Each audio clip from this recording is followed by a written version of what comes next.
저희가 다윗의 이야기를 하고 있습니다.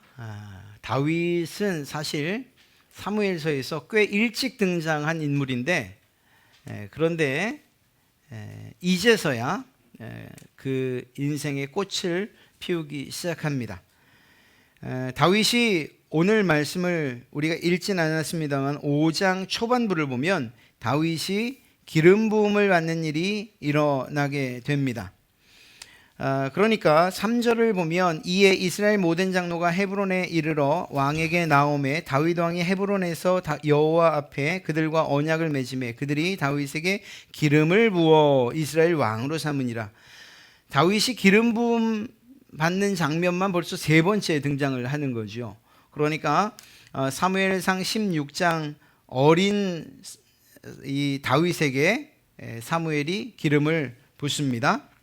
또 두 번째는 그가 소속되어 있던 유다 지파의 장로들에게 기름 부음을 받습니다. 또 오늘 이 다윗은 세 번째 기름 부음을 받음으로 전 이스라엘을 다스리는 그러한 왕으로서 드디어 등극하게 됩니다.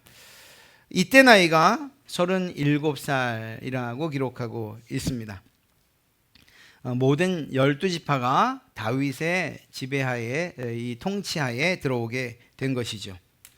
헤브론에서 유다의 왕이 된 다음 7년 반 동안 유다만을 다스리던 그가 이제 드디어 온 이스라엘의 왕으로 세워져 갔던 것입니다. 성경은 이러한 다윗의 인생을 점점 강성하여 갔다 이렇게 기록하고 있어요. 승승장구했다라는 거죠. 아닌 게 아니라 오늘 5장의 내용을 보면 물론 5장 이후에 많은 성경에서도 다윗이 이렇게 하나님의 높여주심으로 말미암아 높아지는 내용들을 기록하고 있습니다만 5장 안에만 해도 굉장히 많은 부분들을 차지하고 있다는 것을 알 수가 있습니다.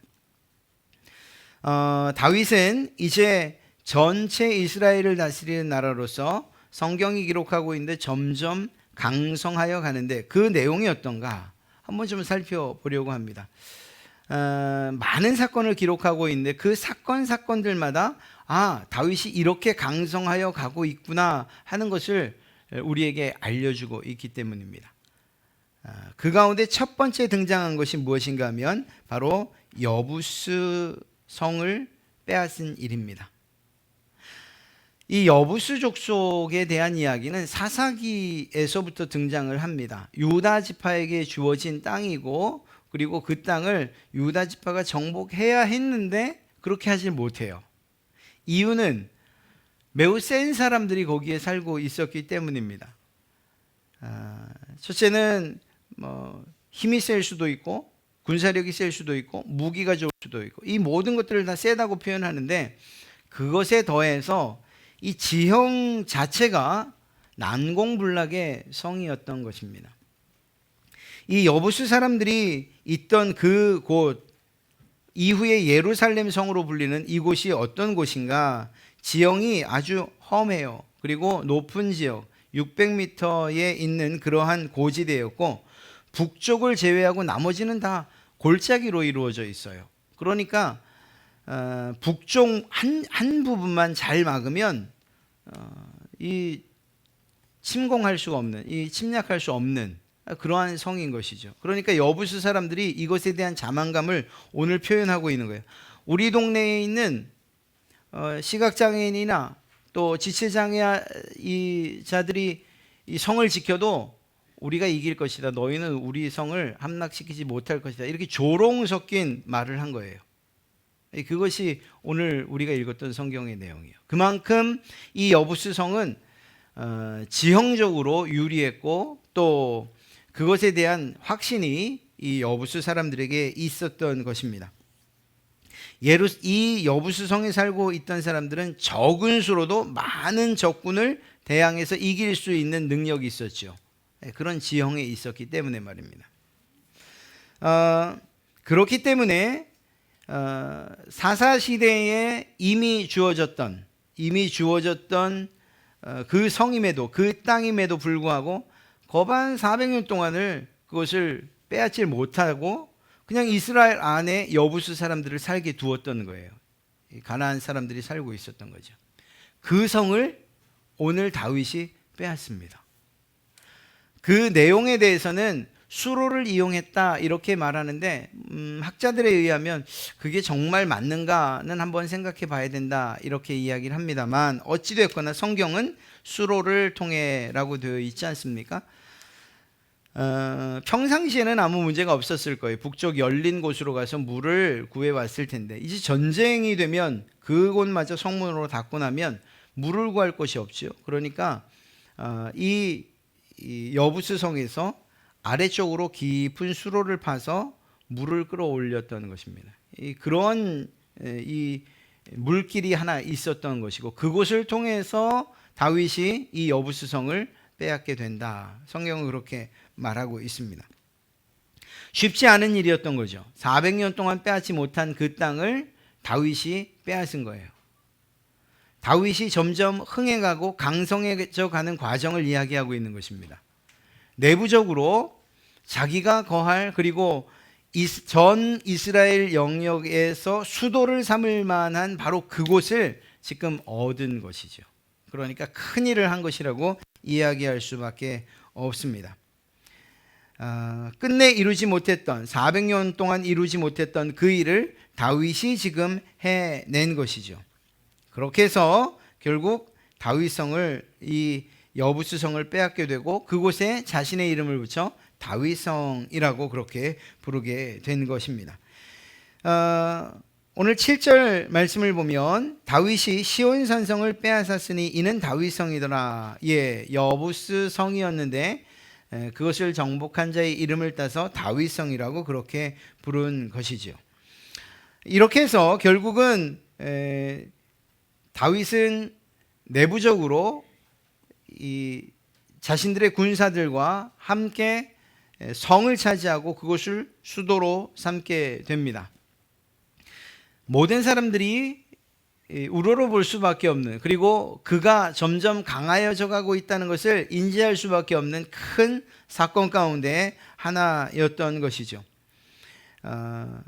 이러한 여부스성을 얻은 것뿐만 아니라 또 한 가지 외부적으로도 다윗이 강성해져 가고 있다는 사실을 성경은 우리에게 이야기해 주고 있습니다. 그것이 무엇인가 하면 바로 11절과 12절의 말씀인데요. 두로왕 히람이 했던 일입니다.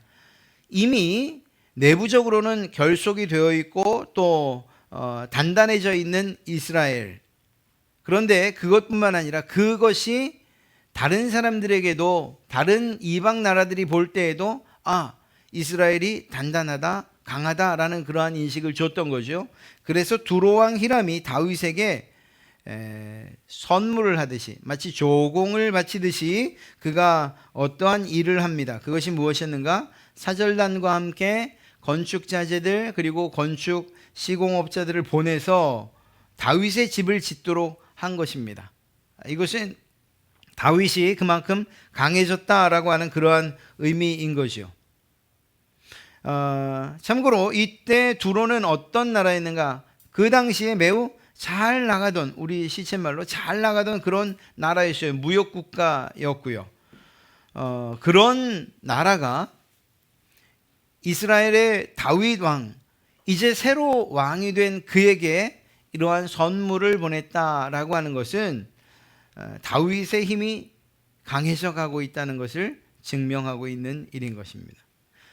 이후에 우리가 솔로몬을 살펴보겠지만 솔로몬도 그 나라가 부강해졌다는 것을 어떻게 알 수 있었습니까? 이웃에 있는 모든 나라들이 그에게 선물을 들고 오지요. 또 아내를 이 결혼을 통해서, 정략 결혼을 통해서 자신들의 나라를 지켜보려고 하는 이런 일들도 발생을 하고요. 그러니까 이웃 나라가 선물을 보냈다는 이 한 가지만으로도 예전에는 그렇게 힘없고 무력하고 쫓겨다니던 다윗이 이제는 왕으로서 이 자리매김을 잘 하고 있다는 사실을 알 수가 있는 것입니다. 뿐만 아니라 다윗이 했던 일들을 보아서도 알 수 있습니다. 이게 정말 그 당시에나 통용되는 이야기이기는 합니다만, 우리나라 조선시대도 있었던 이야기니까 지금 이 시대의 사고로는 잘 이해되지 않는데, 어찌되었거나 다윗이 했던 일이 무엇인가 하면 예루살렘에서 아내를 더 얻고 그리고 자녀를 낳았다 이렇게 기록하고 있어요. 이것은 왕권의 확립이나 또 왕가를 세우는 일에 있어서 중요한 거죠. 그러니까 강력한 왕권을 위해서 많은 자녀를 낳는 것, 그것은 그 당시에는 당연한 일이었어요. 무엇을 말하는가? 다윗 가문 안에서도 이러한 일들이, 즉 왕권이 강화되는 일들이 일어났다라는 것이죠. 그러니까 오늘 10절에서 말하고 있는 것처럼 다윗이 점점 강성하여 가니라 라고 하는 이 말이 틀리지 않다는 거예요.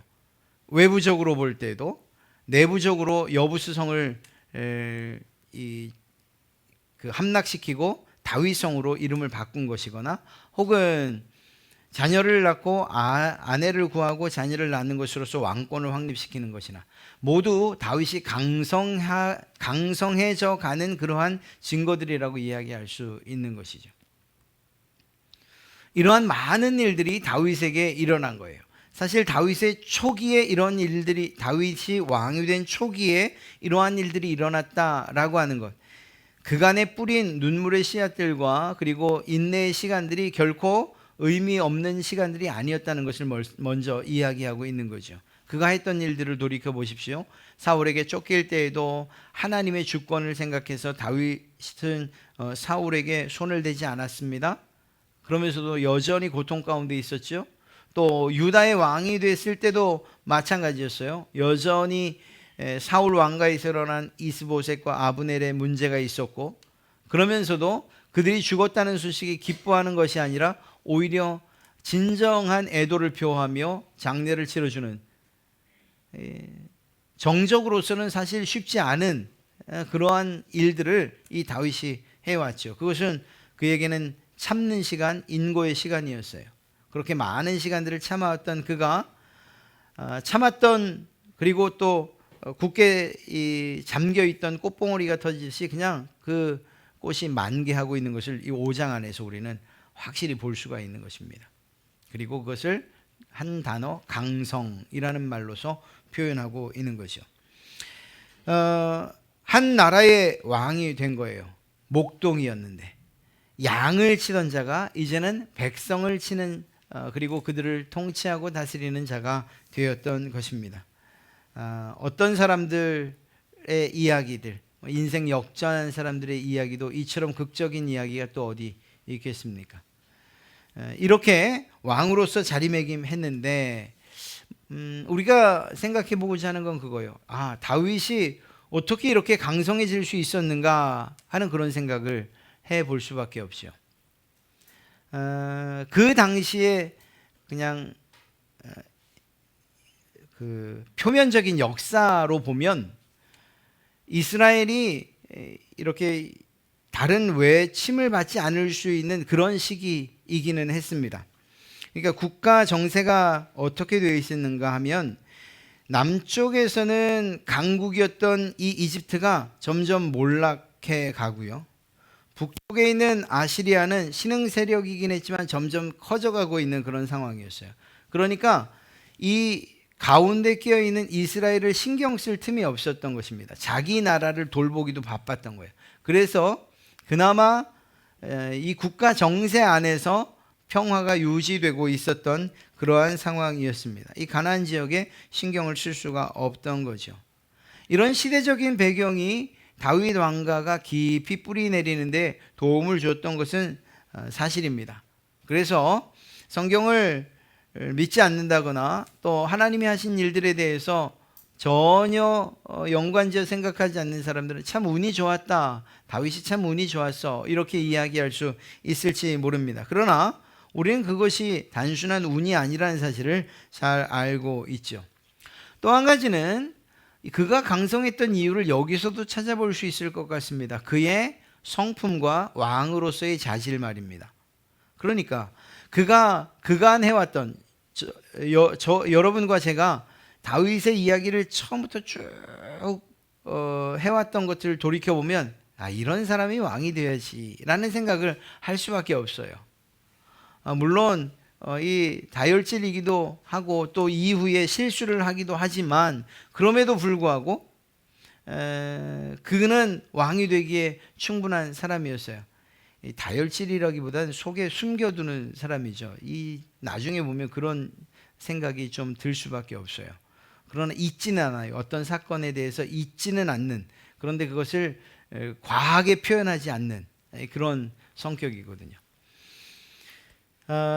왕으로서 그가 참았던 시간들과 그리고 모든 백성들을 아우르며 또 적진에 있는 사람들, 그러니까 정치적으로 적이라고 이야기할 수 있는 그러한 사울의 왕가들을 잘 아우르는 그러한 모습들을 보면 아, 왕으로서 그러한 자질이 있구나 하는 것을 보게 되죠. 성품도 마찬가지이고요.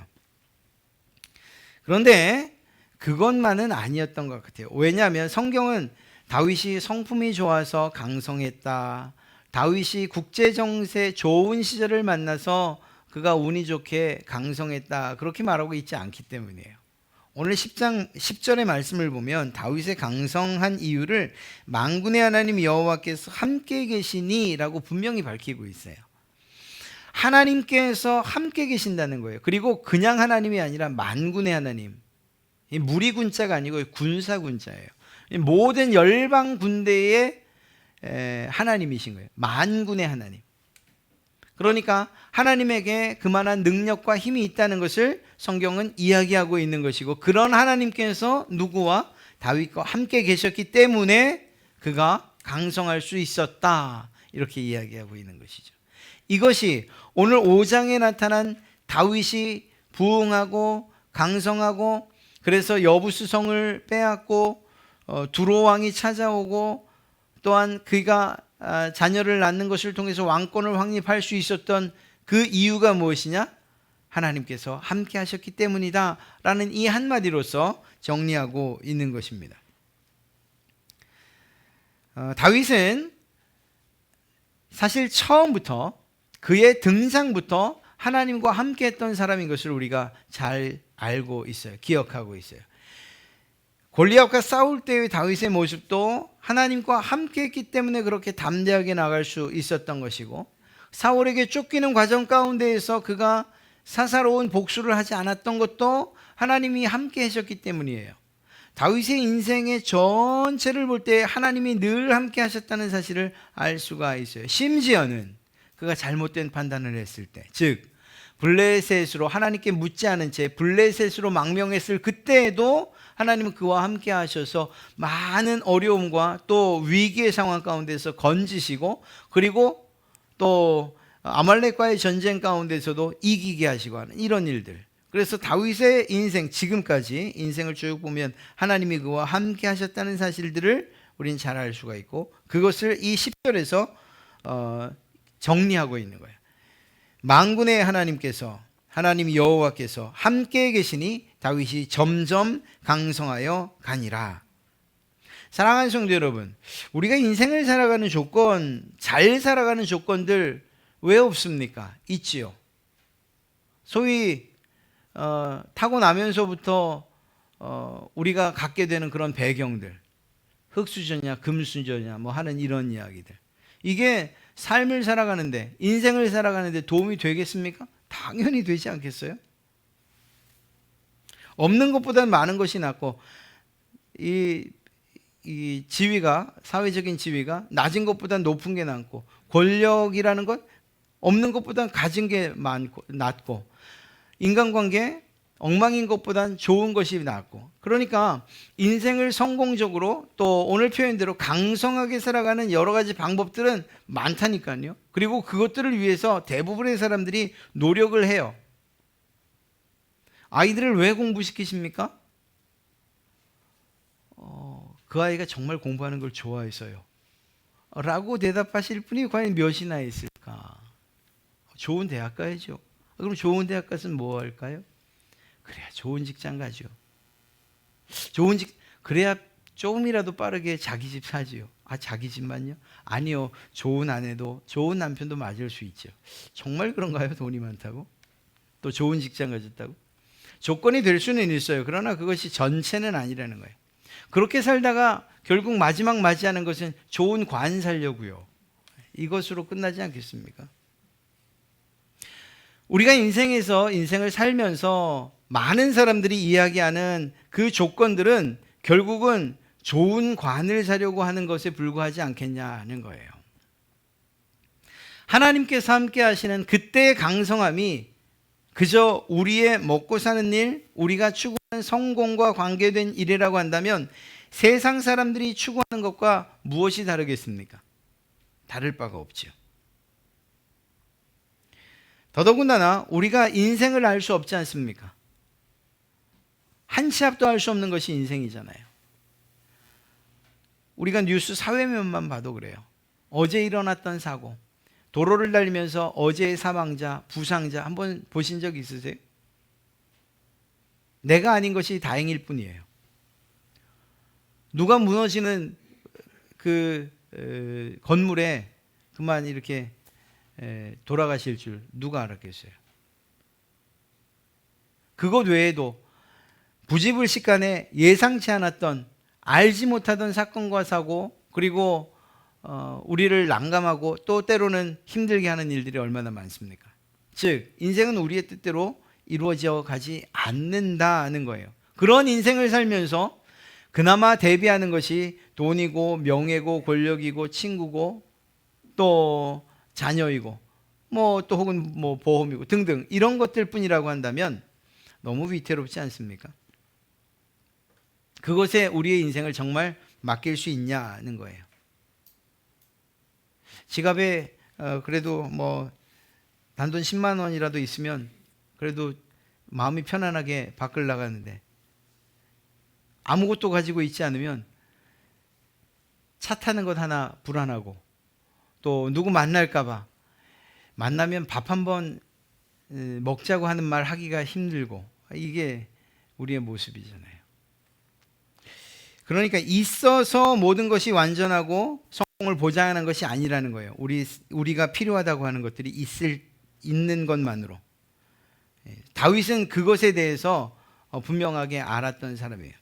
즉 다시 말해서 다윗의 강성은 그의 조건으로 이루어지지 않은 것, 또 국제정세, 운이라고 말하는 그것으로 이루어진 것이 아니고 그 모든 것을 아우르시는 하나님이 함께 하시는 것으로 말미암아 다윗의 강성함이 이루어졌다라고 한다면, 오늘날 우리도 마찬가지죠. 우리가 열심히 일하지 말라는 것이 아니고 열심히 공부하지 말라는 것이 아니에요. 우리가 수고한 노력, 그리고 그 땀의 대가들은 반드시 하나님이 거두게 하실 것이에요. 그러나 그것이 우리의 인생을 책임지는 전부는 아니라는 사실은 우리가 알아야 된다는 거죠. 여러분들의 인생을 책임지고 그리고 마지막 끝까지, 아니 죽음 이후까지도 책임지시는 그분은 오직 하나님 한 분밖에 안 계시다니까요. 그 하나님이 여러분과 함께 계시기를 소원하는 것, 이것이 우리의 간절한 기도가 되어야 한다는 것입니다. 2022년을 시작하면서 그리고 우리의 인생을 끝내는 그때까지 주님 나와 함께하여 주십시오. 그리고 그 마지막 고백은 주께서 나와 함께하여 주셨기에 제가 강성한 삶을, 그게 좀 거부감이 있으면 평안한 삶을 살았습니다라고 우리가 고백해야 되지 않겠냐는 거죠. 내가 살아보니 쥐었던 돈도 의미가 없습니다. 건강도 의미가 없습니다. 친구도 다 사라집니다. 주님마저도 계시지 않군요 라고 그렇게 고백한다면 그 인생이야말로 얼마나 허무하고 그리고 정말 불행한 삶이라고 말할 수 있지 않겠습니까? 그것이 아니고 오늘 다윗이 지금 이 사무엘서를 기록한 이 기자가 이야기하고 있는 것처럼 10절의 말씀이 바로 여러분들의 말씀이 되시기를 주님의 이름으로 축복합니다. 만군의 하나님 여호와께서 함께 계시니 여러분이 점점 강성하여 갈 줄로 믿습니다. 하나님 그분 외에는 다른 방법이 없어요. 하나님에 대한 신뢰는 때로는 우리의 실패조차도 능히 이기게 합니다. 하나님께서 나와 함께 하시는데 왜 이런 일이 일어났어요? 라고 말하는 것, 정말 하나님과 함께 하는 것이 복이라는 사실을 아는 그러한 분들은 그러한 말조차도 사실은 쉽지 않아요. 왜냐하면 그건 너머에 있는 또 다른 하나님의 뜻을 우리가 신뢰하고 있기 때문인 것이죠. 그렇습니다. 오늘 말씀처럼 다윗은 점점 강성해졌고 그 이유는 하나님이 함께 계셨기 때문이라는 거예요. 이것이 사무엘하 5장에서 우리에게 전해주고 있는 바입니다. 그런데 한 가지 더 살핀다면 이거예요. 하나님께서 함께 계심, 또 혹은 함께 계신다는 것이 도대체 무엇을 의미하는가 하는 거죠. 이 부분이 사실 쉽지 않은 일이에요. 하나님이 나와 함께 계신다는 어떤 느낌을 말하는가? 혹은 어떤 감정적인 요소인가? 아니면 지적인 요소인가? 아니면 하나님이 나와 함께 하신다는 증거들이 내 앞에서 그냥 날마다 나타나야 하는가? 마치 홍해가 갈라지는 것과 같은 기적들이 내 삶 가운데, 내 생활 가운데 날마다 내가 의심할 때마다 그렇게 나타나야 하나님이 나와 함께 계신 것인가? 이것 한번 생각해 볼 필요가 있는 거죠. 하나님과 함께 한다는 것, 동행한다는 것의 그 시작이 무엇인가? 사실 그것에 대해서도 오늘 성경은 12절에서 답을 주고 있습니다. 12절 말씀을 읽어드립니다. 다윗이 여호와께서 자기를 세우사 이스라엘 왕으로 삼으신 것과 그의 백성 이스라엘을 위하여 그 나라를 높이신 것을 알았더라. 이 중요한 단어 한 가지, 알았더라.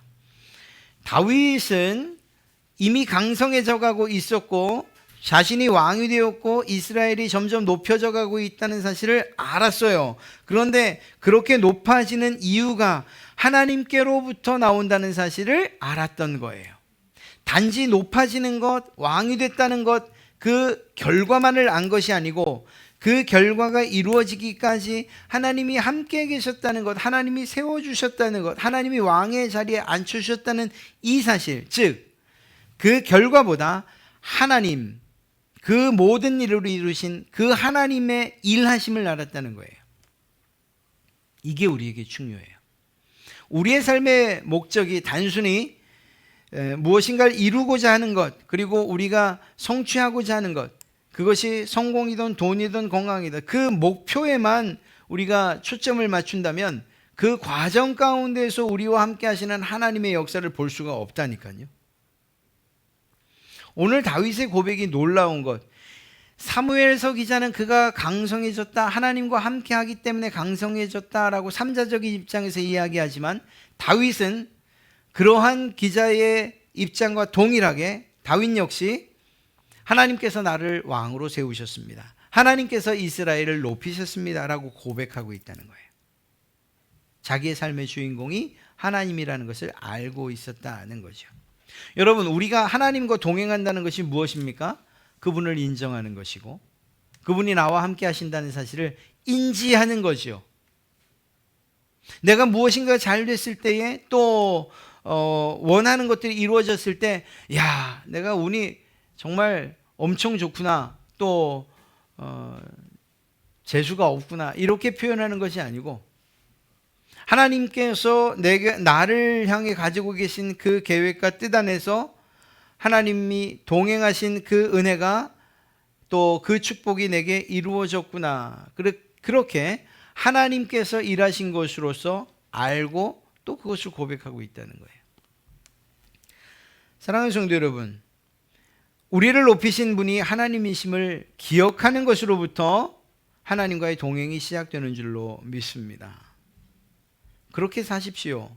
여러분의 삶 가운데서 일어나는 그 일이 기쁜 일이든 슬픈 일이든 복된 일이든 또 때로는 부족한 삶이든 여러분이 원하지 않는 삶이든 그 모든 것들이 하나님의 뜻 안에서 이루어진다는 사실을 믿습니까? 그렇다면 어떤 상황이든지 그것을 구분하지 않고 그 하나님이 나와 함께 계십니다, 하나님이 하셨습니다, 하나님께서 하셨습니다라고 하는 이러한 고백들이 우리의 입술에서 끊이지 않아야 한다는 것입니다. 그렇게 고백해야 된다는 거예요.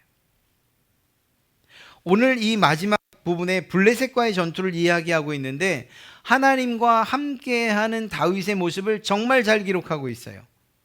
하나님께서 자신을 왕으로 세우셨고 이스라엘 높이신다고 하는 그 다윗의 고백이 거짓이 아니라는 것을 너무나도 잘 증명해주고 있는 사건입니다. 이 블레셋과의 전투. 여러분, 다윗은 늘 그래왔어요. 늘 그래왔어요. 무엇인가 하면 하나님께 묻는 이 일을 늘 해왔어요. 늘. 그리고 그 묻는 다윗에게 하나님은 언제나 대답해 주셨고 그리고 함께 해 주셨어요. 오늘 블레셋과의 싸움을 보십시오. 17절 말씀을 보면 19절 말씀이죠. 17절에는 이 르비딤이라는 곳으로 르바임이라는 곳으로 블레셋 사람들이 쳐들어와 모여 있는 장면을 기록하고 있고요. 19절을 보면 그런 모습을 보면서 다윗이 하나님께 묻는 거예요. 다윗이 여호와께 여쭈어 이르되 내가 블레셋 사람에게로 올라가리이까 여호와께서 그들을 내 손에 넘기시겠나이까? 라고 묻죠. 하나님께서 뭐라고 합니까? 하나님께서 다윗에게 말씀하시되 올라가라, 내가 반드시 블레셋 사람을 내 손에 넘기리라. 그렇습니다. 하나님을 인정하는 자가 해야 되는 일이 무엇인가? 그분에게 묻는 거예요. 그분의 뜻을 구하는 거예요. 우리가 누군가를 당신은 정말 내 삶에 도움이 됩니다. 또 당신의 조언은 내게 큰 힘이 됩니다. 라는 것, 그것은 상대방을 인정하는 거죠. 여러분의 부모를 여러분들이 인정해요. 또 여러분의 자녀를 여러분들이 인정해요. 그때에 가장 먼저 하는 것이 무엇입니까? 그가 무엇을 생각하는지 듣는 것 아니에요. 듣는 것. 인정하고 또 그를 존중한다면 말이에요. 인정한다고 말하면서도 그건 아니야, 틀려 라고 그렇게 쉽게 말할 수 있겠습니까? 하나님을 인정한다는 것은 그분의 뜻과 그분의 계획을 묻는 것으로부터 시작된다는 거예요. 다윗은 이 블레셋과의 전투에 대해서 두 번의 전쟁이 있는데 두 번 다 묻습니다. 첫 번째는 이렇게 방금 읽었던 말씀처럼 그렇게 하나님이 대답을 하셔요. 아주 짤막하게 네가 승리할 것이라고 대답을 해 주시죠. 그런데 하나님도 참 위트라고 할까요? 두 번째도 네가 이겨 라고 말씀해 주셨으면 될 텐데 두 번째는 다윗에게 이렇게 대답을 하십니다. 23절을 보면 다윗이 여호와께 여쭈니 이르시되 올라가지 말고 그들 뒤로 돌아서 뽕나무 숲을 맞은편에서 그들을 기습하되 뽕나무 꼭대기에서 걸음 걷는 소리가 들리거든 곧 공격하라. 그때에 여호와가 너보다 앞서 나아가서 블레셋 군대를 치리라. 아니 하나님이 뭐 이렇게까지 그냥 이겨주시면 되지. 야, 기습작전을 펴. 그리고 뽕나무 꼭대기에서 사람 걷는 소리가 나면 그때가 공격해야 될 때야. 아니 굳이 이렇게까지 하셔야 되냐고요. 사실 더 감동적인 것은 다윗이 그런 하나님의 명령에 그대로 순종했다는 거예요. 하나님이 어떻게 말씀하시든지 간에 그 하나님의 말씀에 순종하는 그 다윗의 모습을 보게 돼요. 그리고 그가 어떤 일을 결정하기 전에 하나님에게 묻는 다윗의 모습을 우리는 먼저 보게 되는 거죠. 오늘 말씀을 전체적으로 이야기해 보면 우리는 이렇게 이야기할 수 있습니다. 하나님께서 함께 하실 때 강성할 수 있습니다. 다윗이 여부수성을 빼앗은 것이나 두로 왕에게 조공을 받은 것이나 또 자기의 왕권을 확립시킨 것, 이 모든 것은 다윗의 강성을 이야기하는데 이 강성할 수 있었던 이유는 하나님이 그와 함께 하셨기 때문이라는 것이에요. 그런데 이렇게 하나님과 함께하는 이 다윗의 모습을 다시 한번 들여다보면 하나님과 함께하는 그 일을 위해서 끊임없이 하나님께 묻는 다윗의 모습을 보게 된다니까요. 끊임없이 하나님께서 하신 일이라고 하나님의 일하심을 인정하는 그의 목소리를 듣게 된다니까요. 이게 중요한 거예요. 우리는 언제나 성경을 읽을 때 강성에 초점이 맞춰져 있어요. 성공에 초점이 맞춰져 있고 왕이 되는 것에 초점이 맞춰져 있어요. 다윗이 이루었던 그 일들과 다윗에게 나타난 것에 초점이 맞춰져 있어요. 그렇기 때문에 다윗이 했던 일들, 하나님과의 관계는 때론 뒷전이 되는 거예요. 거꾸로 보셔야 돼요. 하나님께 묻는 다윗이 있었던 거예요. 그리고 하나님께서 말씀하신 대로 순종했던 다윗이 있었고, 그리고 더 나아가서 그렇게 해서 이루어진 일들에 대해서 하나님이 하셨습니다라고 고백하는 다윗이 있었던 거예요. 그리고 그 다윗과 하나님이 함께 계셔 주셨던 것이고 그의 결과가 이렇게 나타난 거예요. 성경을 보는 순서가 그렇다는 거예요. 더 정확히 말하면 하나님과의 관계를 올바로 맺는 순서가 그렇다는 거예요. 사랑하는 성도 여러분, 우리가 높아지지 않기를 원하는 사람이 어디 있겠습니까? 세상 가운데 성공을 싫어하는 사람이 어디 있겠어요? 부자 되는 거 싫어하는 사람이 어디 있겠어요? 건강한 거 좋아하죠. 그럼요. 누구나가 다 공통적으로 갖고 있는 거예요. 세상 사람들조차도. 세상 신에게도 비는 것들이 그러한 내용들일 거예요. 하나님을 믿는 우리가 세상 사람들이나 또 세상 신들을 섬기는 사람들의 모습과 똑같이 그렇게 살아갈 수 있겠습니까? 하나님이 그런 분이 아니신데.